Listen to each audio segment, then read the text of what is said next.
All that glitters is salt, not gold. Genesis chapter 19, verses 1 through 26. The judgment of Sodom and Gomorrah in Genesis chapter 19 is shocking to read and even tougher to teach and apply. The situation in Sodom and Gomorrah was more complicated than merely a single issue. Lot's wrong choice landed him and his family in a morally bankrupt place, Genesis chapter 13, verse 13, and a politically dangerous situation. The word war, Genesis chapter 14 and verse 2, made its biblical debut in Sodom. Why was Sodom and Gomorrah judged? How are we to respond to temptation in an immoral, irreligious, and irreversible environment? What should we do when wrong is considered right and when judgment is imminent? First, separate yourself before sin strikes. Genesis chapter 19, verses 4 through 11. In the end, Lot was the only righteous resident and closest to a normal person in Sodom. Lot believed he could handle the people, the lifestyle, and the environment, but later he was tested and terrorized by his neighbors. The verb wickedly occurs for the first time in the Bible in verse 7.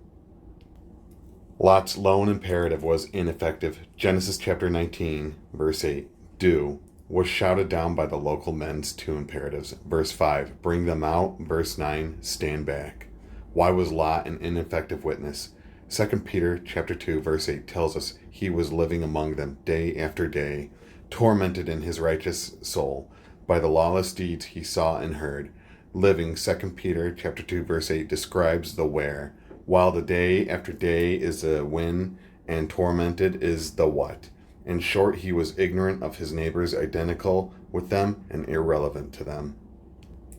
How are you different from the world around you? Are you walking in the counsel of the wicked, standing in the path of sinners, or sitting in the seat of scoffers?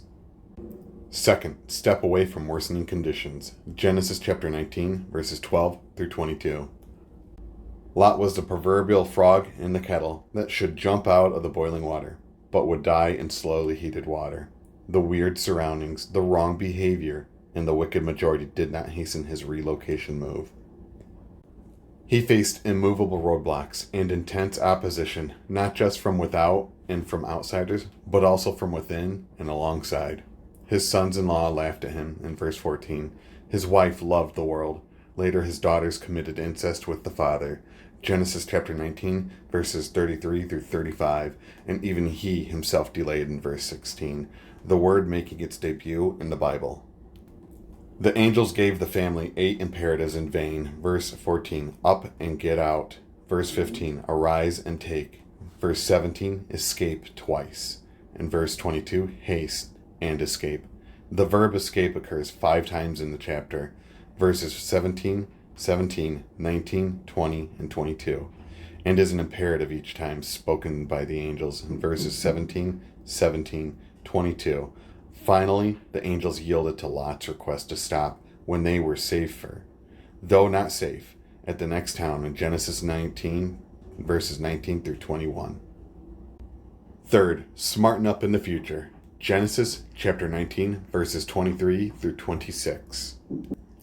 The judgment on Sodom could not be argued against, but the punishment for Lot's wife could be avoided. The angels gave Lot and his family 3 firm warnings in Genesis chapter 19, verses 12, 15, and 17. Even then, Lot's wife looked back, and at that point, the supernatural protection of God was gone. She not only stayed too long in Sodom and Gomorrah, she left her heart there, and her eyes veered disturbingly, desirously, and dangerously at the city.